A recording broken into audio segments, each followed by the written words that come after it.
Tahukah Anda bahwa Indonesia adalah penghasil rotan terbesar di dunia? Namun, ironisnya, sebagian besar rotan itu hanya diekspor dalam bentuk mentah.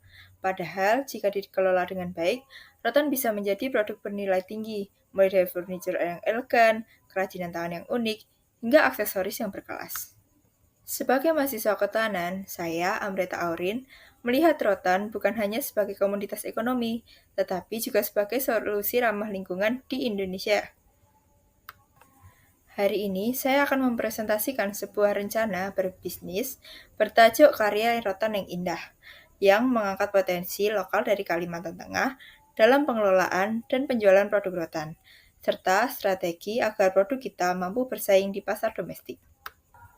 Mari kita lihat alam dan kreativitas bisa berpadu menghasilkan karya yang bukan hanya indah, tetapi juga berdampak besar.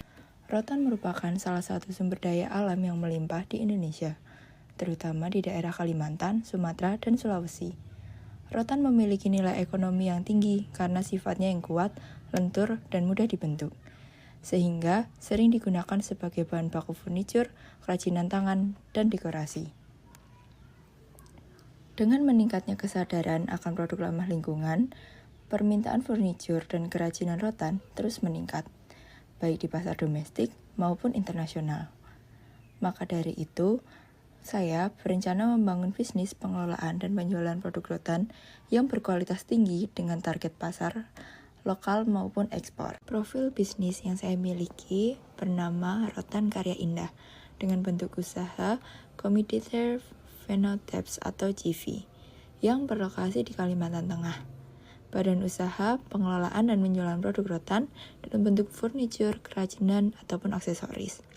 Target pasar yang kami tuju adalah pasar lokal, pasar ekspor, dan kami menggunakan modal awal sebesar 500 juta rupiah.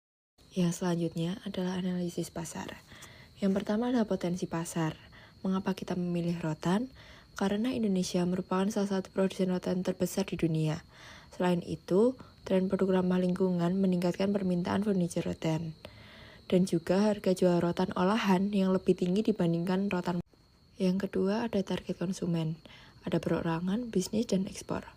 Perorangan sendiri ada pembeli furniture dan dekorasi rumah. Bisnis ada hotel, restoran, kafe yang menggunakan furniture rotan.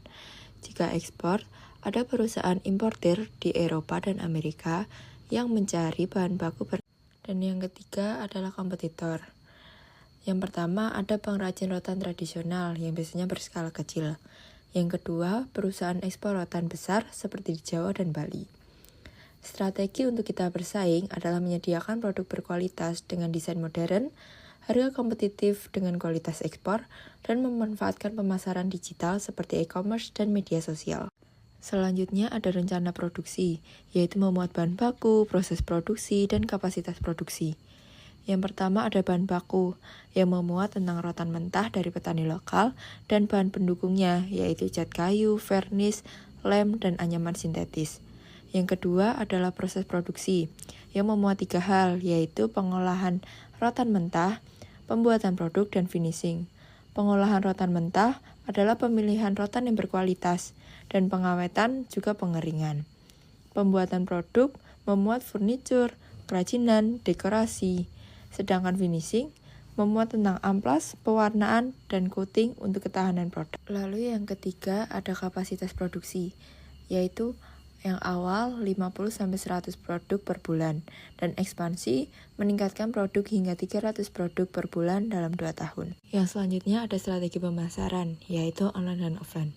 Untuk online sendiri, memuat website dan e-commerce, sosial media, Google Ads, dan SEO untuk meningkatkan visibilitas. Jika offline, ada pameran kerajinan dan furniture, kerjasama dengan toko furniture dan distributor, dan yang terakhir penjualan. Dan yang selanjutnya ada risiko dan solusi. Risiko yang pertama adalah fluktuasi harga rotan. Solusinya, kerjasama dengan pemasok tetap. Yang kedua, ada persaingan pasar dengan solusi inovasi desain dan kualitas premium. Risiko yang ketiga adalah permintaan tidak stabil dengan solusi diversifikasi. Dan yang terakhir, sebagai penutup, bisnis pengelolaan rotan memiliki aspek cerah, mengingat tingginya permintaan produk ramah lingkungan. Dengan manajemen yang baik, strategi pemasaran yang tepat, dan kualitas produk yang unggulan, Rotan Karya Indah dapat berkembang pesat dan bersaing di pasar domestik maupun global. Saya terbuka untuk kerjasama dengan investor, mitra pemasok, dan distributor guna mewujudkan bisnis yang berkelanjutan. Sekian presentasi dari saya, terima kasih.